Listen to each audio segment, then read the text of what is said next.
Certificate number डाल लेते हैं, उसके बाद नीचे वाले बॉक्स में देखेंगे बीसी बीएफ सर्टिफिकेट नंबर। जिनमें अगर आपके पास बीसी सर्टिफिकेट अभी तक नहीं है तो आप इस ऑप्शन को छोड़ भी सकते हैं, ठीक है। ये कंपल्सरी नहीं होता, ये ऑप्शनल होता है, ठीक। उसके बाद डायरेक्टली वैलिडेट पे क्लिक करेंगे। वैलिडेट पे क्लिक करते ही आपके टीसी सर्टिफिकेट में जो भी डिटेल आपकी होती है वो ऑटोमेटिक फैच होकर के आपके इसी एप्लीकेशन फॉर्म में शो होने लगती है। देख सकते हैं इस प्रकार से आपका यहाँ पे वैलिडेट हो चुकी है, आपका नाम, आपका डेट ऑफ बर्थ, आपका जेंडर, ठीक है। अब यहाँ पे देखेंगे मोबाइल नंबर वेरिफिकेशन में आपको अपना मोबाइल नंबर डालना है जो एक्टिव होना चाहिए। मोबाइल नंबर डालकर के सेंड ओटीपी पे क्लिक करेंगे, ओटीपी को यहाँ पे डालेंगे और वैलिडेट पे क्लिक करेंगे। इस प्रकार से आपका मोबाइल नंबर वेरीफाइड हो जाता है, देख सकते हैं, ठीक है। अब यहाँ पे एडिशनल पर्सनल डिटेल में आपको अपना आधार नंबर डालना है। याद रखिएगा आपको आधार नंबर उसी कैंडिडेट का डालना है जिसके नाम से टीसी सर्टिफिकेट आपने प्राप्त किया है, ठीक है। तो उनका आधार नंबर यहाँ पे डालेंगे। आधार नंबर डालने के बाद आपको वैलिडेट पे क्लिक करना है। वैलिडेट पे क्लिक करेंगे तो आपका आधार वेरीफाइड इस प्रकार से हो जाना चाहिए। उसके बाद आपको अपने फादर का नाम डालना है। अगर कोई महिला इस फॉर्म को भर रही है तो वो अपने पति का नाम डाल सकती है, ठीक है। यहाँ पे फादर या हस्बैंड का नाम डालने के बाद आपको अपने मदर का नाम डालना है। उसके बाद मैरिटल स्टेटस सिलेक्ट कर लेना है। उसके बाद कैटेगरी में आपको जनरल रिजर्व शो करेगा तो आप रिजर्व सिलेक्ट कर देंगे। उसके बाद डिसेबिलिटी कैटेगरी के अंदर अगर आप विकलांग हैं किसी भी श्रेणी से तो आप सिलेक्ट कर सकते हैं, अदरवाइज आप फाइनल नोट फिजिकल इंपैयर्ड पे क्लिक कर देंगे, ठीक है। उसके बाद लोकेशन टाइप में आप अपने इच्छानुसार जिस एरिया में आप रहते हो, ग्रामीण क्षेत्र में या फिर शहरी क्षेत्र में, उसके अकॉर्डिंग आपको यहाँ पे सिलेक्ट कर लेना है। तो हम रूरल सिलेक्ट करते हैं। उसके बाद आपका कंप्लीट एड्रेस सिलेक्ट करना है। सबसे पहले स्टेट सिलेक्ट करेंगे, आपका डिस्ट्रिक्ट क्या है, आपकी असेंबली क्या है यानी तहसील, आपका सब डिस्ट्रिक्ट क्या है, उसके बाद विलेज का नाम, ग्राम पंचायत, रेसिडेंशियल एड्रेस, उसके बाद पिन कोड, ठीक है। उसके बाद आते हैं केस डिटेल पे। केस डिटेल दोस्तों वो डिटेल होती है जिसके नाम से आपका सीएससी सेंटर होता है, यानी कि अपने सीएससी सेंटर का नाम आपको एक चुनना होता है जिसको आपको नीचे दिए गए बॉक्स में केस नेम में आपको डालना होता है। आपका सीएससी सेंटर जिस नाम से होगा उस नाम को यहाँ पे डाल देना है। उसके बाद केस का ऑनरशिप कौन है, यानी कि जिस मकान में आप सीएससी सेंटर खोल रहे हैं वो किसके नाम से है, किसी गवर्नमेंट का ऑफिस है या फिर खुद का आपका है या फिर रेंटेड पे है, तो आपका जो भी हो आप सिलेक्ट कर लीजिएगा। तो हमारा खुद का है तो हम ऑन सिलेक्ट करते हैं, ठीक है। उसके बाद लोकेशन सिलेक्ट कर लेनी है अपनी केस की, यानी कि सीएससी सेंटर की। आपका सीएससी सेंटर किस एरिया में है, रूरल में है कि अर्बन में है, हम यहाँ पे अपनी लोकेशन सिलेक्ट करेंगे।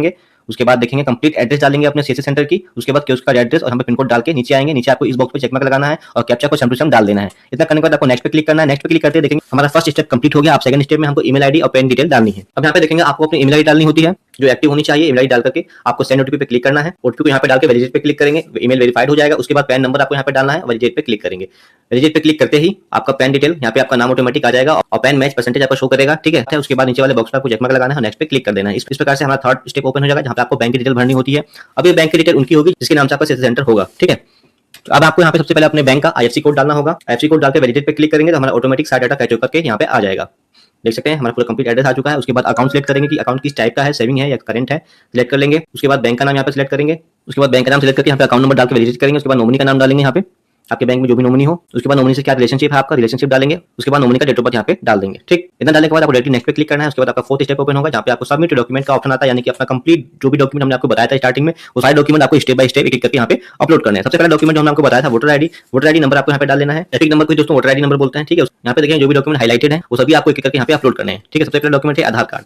सबसे पहले आपको आधार कार्ड अपना अपलोड कर लेना है। ये डॉक्यूमेंट चाहे तो आप जेपीजी में अपलोड कर सकते हैं, पीडीएफ में, किसी भी फॉर्मेट में अपलोड कीजिए, ठीक है। लेकिन डॉक्यूमेंट बिल्कुल क्लियर नजर आने चाहिए। देखेंगे डॉक्यूमेंट हमारा अपलोड हो चुका है। उसके बाद एप्लीकेंट फोटो यहाँ पे अपलोड करेंगे। उसके बाद पैन डिटेल यहाँ पे अपलोड करेंगे, यानी कि पैन कार्ड। उसके बाद वोटर आईडी अपलोड करेंगे, अपनी एजुकेशन सर्टिफिकेट अपलोड करेंगे, आपने कहाँ तक पढ़ाई की है। उसके बाद हाईएस्ट क्वालिफिकेशन का जो भी सर्टिफिकेट हो उसको अपना यहाँ पे अपलोड कर देंगे, ठीक। उसके बाद टीसी सर्टिफिकेट आपको यहाँ पे अपलोड करना है। उसके बाद बीसी या बीएफ सर्टिफिकेट हो तो अपलोड कर देंगे, अदरवाइज छोड़ देंगे, ठीक।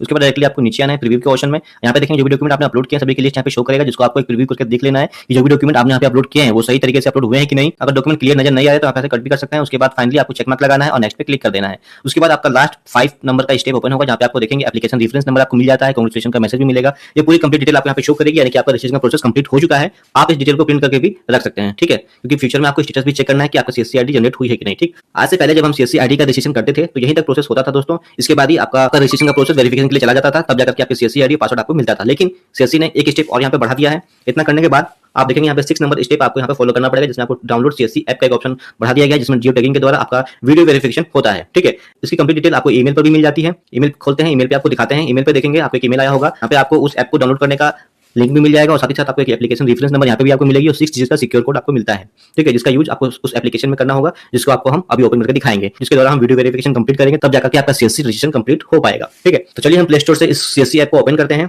इस प्रकार से आपको सीएससी ऐप को इंस्टॉल करना है। इंस्टॉल करने के बाद डायरेक्टली हम इसे ओपन करेंगे। ओपन होने के बाद इस प्रकार से यहाँ पे साइन अप का ऑप्शन मिलेगा, साइन अप करेंगे, परमिशन देंगे, आपको कंप्लीट परमिशन देनी है। और यहाँ पे देखेंगे कुछ इंस्ट्रक्शन आपको शो करेगा, ठीक है, कि यहाँ पे आपको क्या क्या चीजें करनी होती है। यहाँ पे देखेंगे आपको साफ साफ बताया गया है कि इस प्रोसेस को आपको अपने सीएससी सेंटर पे ही करना है, यानी कि ये नहीं कि आप घर से करेंगे। आपका सीएससी सेंटर जिस लोकेशन पे होगा, सीएससी सेंटर के पास ही यानी बाहर खड़ा होकर के इस प्रोसेस को फॉलो करना है, ठीक है। प्रोसेस पे क्लिक करेंगे, यहाँ पे आपको एप्लीकेशन रेफरेंस नंबर डालना है जो आपको ईमेल पे आया होगा या फिर आपके फाइनल रजिस्ट्रेशन स्लिप पे भी मिला होगा, ठीक है। एप्लीकेशन रेफरेंस नंबर डालने के बाद आपका जो भी ईमेल पे सिक्योर कोड आपको मिला है उसको नीचे वाले टैब में उसको इस टैब में डाल देना है, ठीक है। उसके बाद अपने मोबाइल नंबर यहाँ पे डालना है जो भी आपने सीएससी आईडी रजिस्ट्रेशन के समय डाला था। मोबाइल नंबर डालने के बाद नीचे आपको ऑप्शन मिलेगा प्रोसेस टू कैप्चर वीडियो, इस पर क्लिक करने के बाद आपके सामने कुछ इंस्ट्रक्शन शो करेगा, इस प्रकार से देखेंगे। यहाँ पे आपको साफ साफ बताया गया कि आपको A4 साइज के प्लेन पेपर पे आपका पेन नंबर लिखना है और आपको एप्लीकेशन रेफरेंस नंबर लिखना है जो आपके ईमेल पे आया हुआ है। उस पेपर को अपने सामने रखते हुए आपकी फोटो को कैप्चर करना है और आपको अपना नाम और डेट ऑफ बर्थ बोलना है। ठीक है, ये सारी चीजें करनी होगी अपने सीसी सेंटर के बाहर खड़े होकर के। ठीक, उसके बाद नीचे आते हैं, क्लिक हियर पे क्लिक करेंगे। तो अगर आप A4 साइज के पेपर पे सारी डिटेल लिख करके अपने सीसी सेंटर के बाहर खड़े होकर के रेडी हैं, तभी आप क्लिक हियर पे क्लिक करेंगे। तो चलिए हम क्लिक हियर पे क्लिक करते हैं। उसके बाद स्टार्ट रिकॉर्डिंग पे क्लिक करेंगे। आप यहाँ पे देखेंगे हमने यहाँ पे वीडियो हमारी चालू हो चुकी है। आप यहाँ पे कैप्चर करते हैं और अपना जो भी हमें बोलना है नाम और डेट ऑफ बर्थ वो बोल लेते हैं। बोलने के बाद देखेंगे यहाँ पे ऑटोमेटिक हमारा फोटो कैप्चर हो चुका है।